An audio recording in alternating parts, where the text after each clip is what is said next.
El movimiento para hacer rap de lengua maya continúa. El proyecto Barrio Maya está más vivo que nunca y en breve ofrecerá un taller para hacer música desde el celular. Barrio Maya es la plataforma educativa que promociona y educa a jóvenes maya hablantes de la península por medio de un proceso creativo de emprendimiento y una tesis o proyecto final. Por ejemplo, dentro del proceso creativo, lanzamos hace poco un diplomado llamado Haz Rap desde tu celular.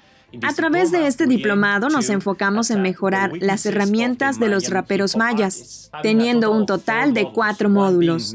El primero fue un módulo de tecnología de la música, el segundo teoría musical, el tercero expresión corporal y el último la lingüística maya. El programa cuenta con grupos de WhatsApp con objetivos específicos para maximizar el aprendizaje y comunicación en el diplomado.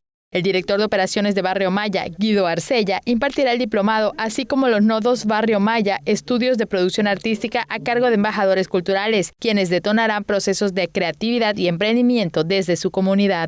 El diplomado Haz Rap desde tu celular se impartirá del 27 de marzo al 5 de junio, con duración de 10 semanas y será gratuito. Para mayores informes, comunicarse al teléfono 55 70 80 56 74 o registrarse en la página www.barriomaya.com.